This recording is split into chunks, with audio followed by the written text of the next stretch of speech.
What's up guys, it's Russ, and on March 11, 2021, Gearbox released a shocking hotfix that added the Firestorm Grenade mod to Aurelia's boss pool.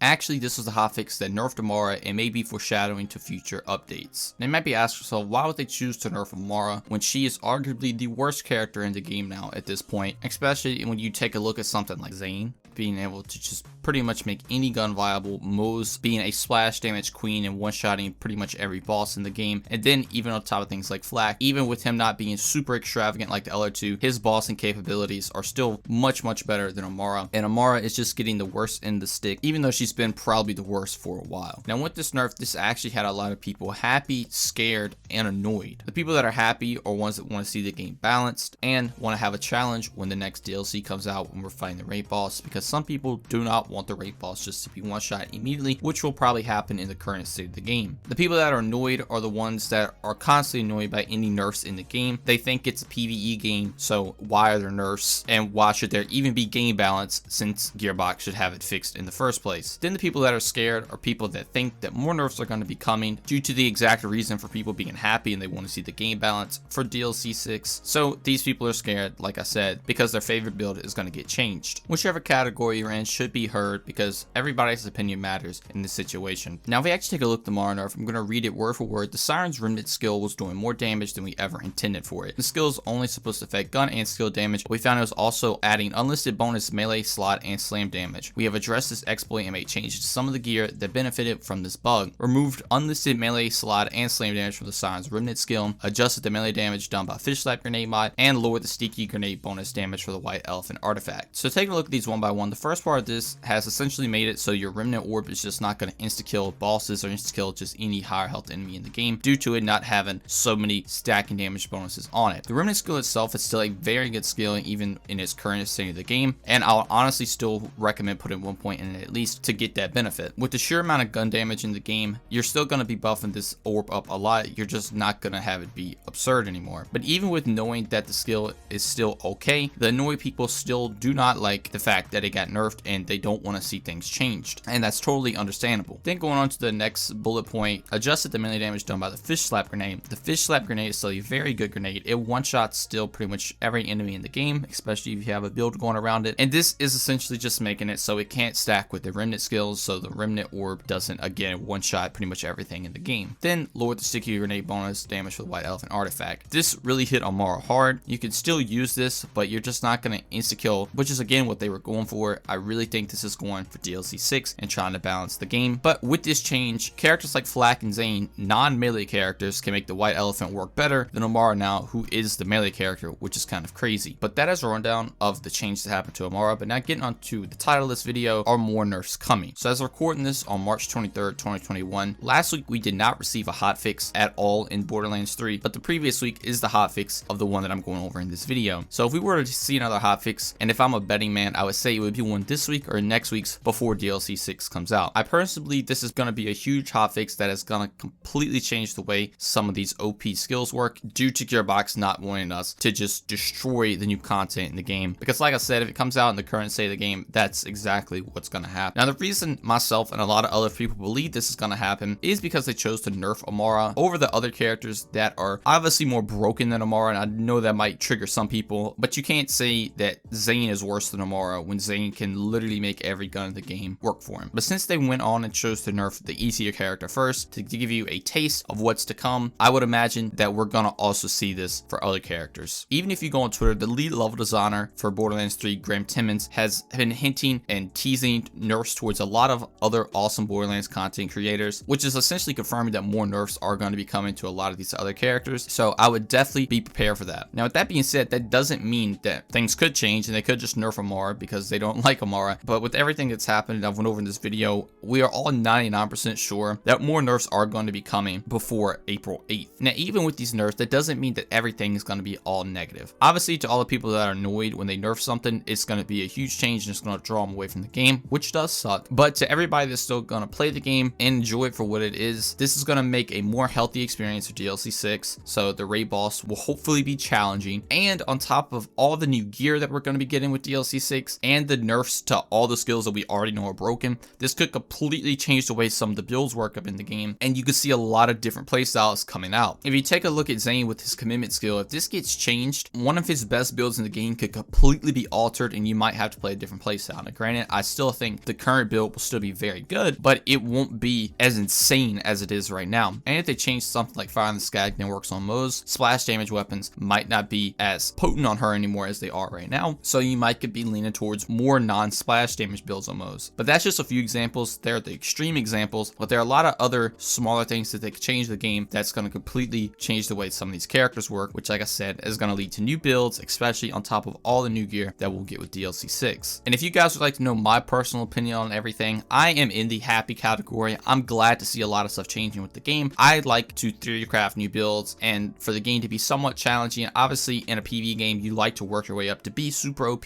but I feel like at a point now in the game, it's very, very easy, and you can't make every single build in the game work, but there are ways you can take literal white rarity weapons and one-shot mayhem 10 bosses with it. I don't think that's a good state of the game, but if you think otherwise, definitely let me know in the comments, and also let me know what you think of this whole video. I would love to have a conversation with you guys down below, because like I said, I know there are 3 different categories of people in this, and I would love to know which one you were in. But if you did enjoy and find this video helpful in any way, please consider subscribing and dropping a like. It's free, it really helps me out, and I truly appreciate it. But thank you all so much for watching, and I'll see you in the next one.